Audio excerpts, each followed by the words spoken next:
I obviously love Xenoblade. It's my favorite game franchise of all time, my two favorite games of all time are Xenoblade 1 and 2, and I'm constantly thinking about and discussing Xenoblade. I have multiple videos about Xenoblade, and I've sunk hundreds of hours in these games. They stand in my mind as the strongest trilogy of RPGs ever made, and I could go on and on and on about this series. However, today's video will be on just a single part of the games, and one of the parts these games do the best, the exploration. I have spent hours and hours exploring in all three of these games. Exploration is already one of my favorite parts of RPGs, hell, of games as a whole. In this series, exploration is peak, rivaled only by open-world sandboxes like Breath of the Wild and Skyrim. This video is going to be a critical look at Xenoblade 3's exploration, the stuff I like, the stuff I dislike, and just more observations. I want to say before this that I truly love Xenoblade 3. It is a masterpiece. It's just less my type of game than 1 and 2, and while I wouldn't go as far as to call it a black sheep, it gets a little close in my mind. Let's rip the band-aid off. The worlds of Xenoblade 3 felt underwhelming at times. I'm not saying worse, I would argue that from a gameplay perspective, 3 has the most engaging exploration in the series, with it perfecting collectibles, unique monsters, secret areas, transportation, and adding tons of quality of life features. However, I feel the vibes were not always there for me. Take Aurora Shelf from Future Redeemed. It's this massive, interesting area with landmarks in the distance. The music is exciting, and the feeling strongly reminds me of the first two Xenoblade games. However, once you leave the elevator, you're immediately hit with this giant chasm in the middle of the map. There is stuff to find in that chasm, but it feels so much less expansive and wide. Take Gormati Field for instance. You start in this cozy little forest that always gives me the nostalgia fuzzies, before going into this wide, broad, expansive field, filled with so many areas to go. Gormati Field is essentially split into 4 areas: the forest, the main field, the elevated field, and Torrigoth plus the lake.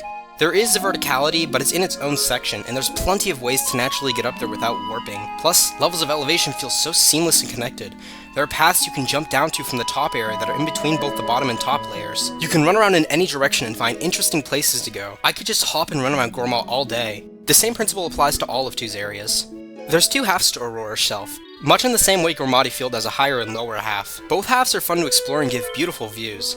Here's the thing, while the bottom half can be just jumped down to at any time, the top half requires you to take one of 2 paths back up.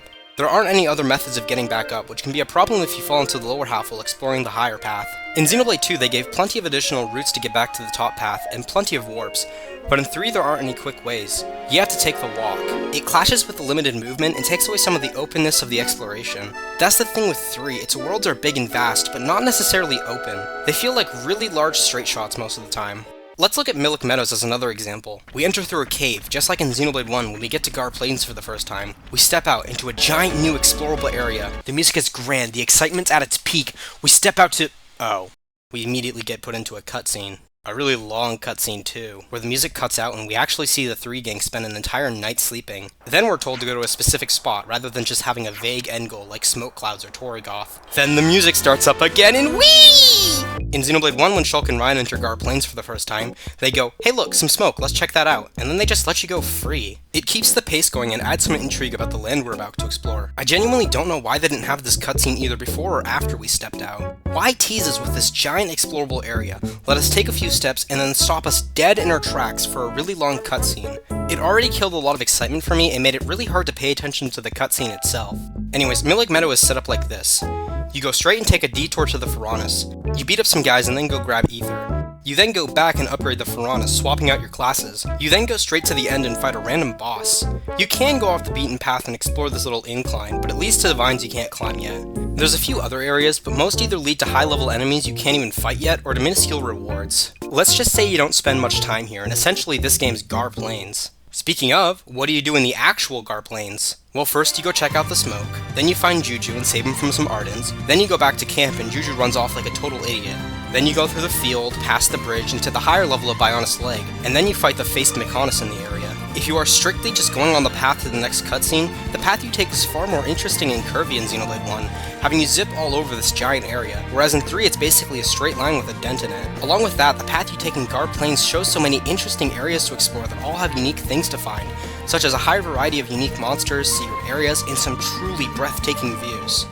There are also a lot of walls in Milik Meadows along the beaten path, mostly near the river. If you see somewhere that you want to go, you're gonna have to find a specific path that leads there, as opposed to 1 and 2, where if you see something, then you can just go and check it out, and no wall's needed.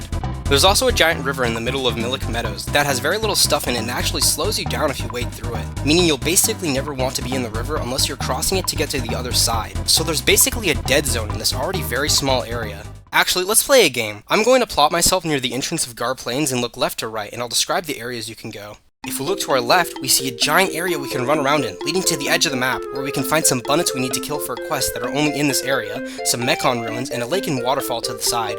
To our right, we have another path that leads to the edge, but this one's much more dangerous. Here we have a unique monster Turkin that can definitely cause some trouble, but is overall a fun challenge. And further past that, we have some dangerous level 70 Arden we'll need to evade for a side quest we can get from the refugee camp, along with a red orb that has a helpful collectible. Now let's play the same game for Milik Meadow and put our starting point right here. Alright, so to the left we have this winding path to a cliff. And to our right we have a unique monster and some butterfly things, but past that another wall, this time being the level boundaries. Kind of underwhelming and a lot less open. I do actually quite appreciate the walls in a vacuum. They make the terrain look far more realistic than 1 and 2, and the variety in the elevation can help with immersion, but I don't think the map design complements it. See, Xenoblade 1 and 2's levels are basically squares. No matter which way you go, you're always going to find something, and it's all in this huge map. The maps in 3 are more like a rectangle.